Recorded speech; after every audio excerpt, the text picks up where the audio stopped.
Salam à tous. Je voulais répondre à ce commentaire sous la vidéo précédente où j'expose comment suivre les prophètes selon le Coran. Ce frère me demande une chose très intéressante. En gros, il me dit pourquoi Allah dit dans le Coran que c'est lui qui a tout créé et pourquoi on doit se soumettre et obéir uniquement à lui. Pour commencer, Allah a tout créé parce que c'est sa volonté, parce qu'il est le créateur de toutes choses. Tout ce qu'il a créé a un but, même si parfois on ne le comprend pas tout de suite. Sourate 51, verset 56. Je n'ai créé les djinns et les hommes que pour qu'ils m'adorent. Sourate 32, verset 4. C'est Allah qui a créé les cieux et la terre et tout ce qui est entre eux. Sourate 39, verset 62. Allah est le créateur de toutes choses. Donc c'est clair, tout ce qui existe vient de lui. Il a créé la terre, le ciel, le soleil et la lune pour calculer le temps, les montagnes, les animaux, les plantes, les humains. Il a absolument tout créé.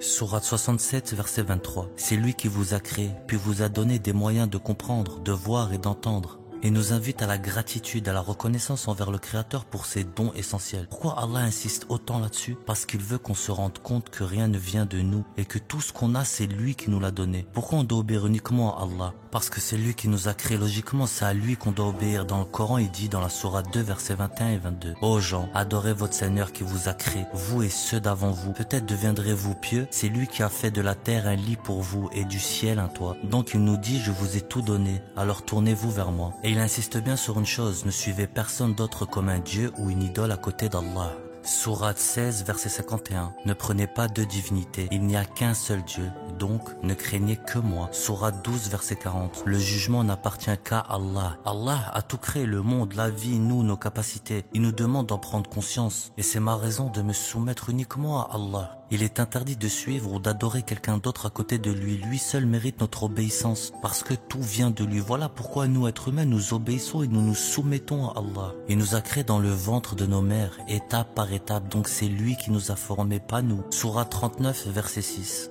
Il vous a créé d'une personne unique et a tiré d'elle son épouse. Il a fait descendre pour vous 8 couples de bestiaux. Il vous a créé dans le ventre de vos mères, création après création, dans 3 ténèbres. Tel est Allah, votre Seigneur, à lui la royauté, aucune divinité à part lui. Comment pouvez-vous vous en détourner? Sourate 16, verset 11. D'elle, il fait pousser pour vous la culture, les oliviers, les palmiers, les vignes et toutes sortes de fruits. En cela, il a bien un signe pour des gens qui réfléchissent. Il fait tomber la pluie et grâce à elle, on a des fruits pour manger, donc même la nourriture vient de lui. Sourate 16, verset 5. Quant aux bêtes de troupeau, il les a créées pour vous. En eux, il y a chaleur et bienfait, et d'eux vous en mangez. Sourate 40, verset 79. Dieu est celui qui a fait pour vous le bétail pour que vous vous en montiez et que vous vous en mangiez. Allah nous montre qu'il a créé des animaux pour qu'on utilise leur peau, leur laine, pour en faire des vêtements. Il y a dans les animaux des moyens de transport et des sources de nourriture. Tout ça vient de la création d'Allah. Il a tout prévu pour nous. Sourate 10, verset 56. C'est lui qui fait vivre et fait mourir et c'est vers lui que vous retournerez. C'est lui qui donne la vie et la mort et c'est vers lui qu'on retourne. Donc on dépend de lui du début à la fin. Sourate 16, verset 9. Dieu montre le chemin,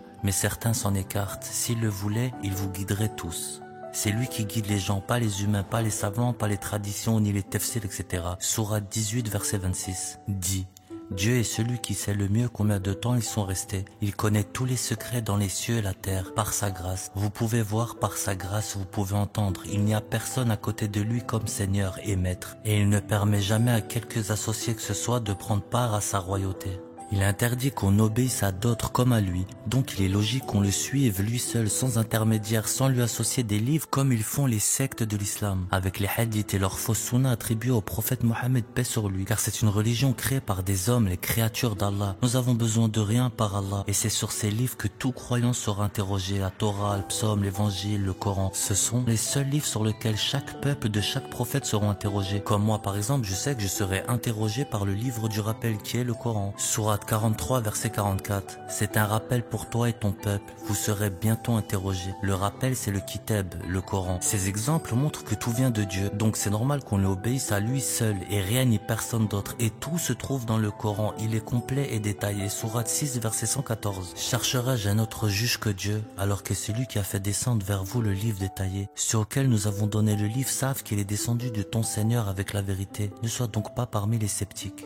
Et dans la vie, c'est bien d'être reconnaissant et fidèle à quelqu'un qui nous a aidés. Mais ce serait incohérent d'oublier d'être reconnaissant vers Allah subhanahu, le créateur qui nous donne tout. Même les personnes qui nous viennent en aide. Gloire à Allah subhanahu, maître de l'univers. Le seul qui nous trahira jamais. Il reste le meilleur allié pour les musulmans, soumis, qui ont foi en lui. Il répond toujours à celui qui l'appelle avec un cœur sincère. Sourate 2, verset 186. Et quand mes serviteurs t'interrogent sur moi, alors je suis tout proche. Je réponds à l'appel de celui qui m'invoque. Quand il m'invoque, qu'il réponde donc à mon appel et qu'il croit en moi afin qu'il soit bien guidé. Sur ce, oubliez pas une chose, Allah est parfait, l'homme est imparfait, le Coran vient d'Allah, les hadiths nous viennent des hommes. La conclusion est vite faite, qu'Allah nous guide tous dans la vérité et nous facilite la compréhension de son kitab. Assalamu alaikum.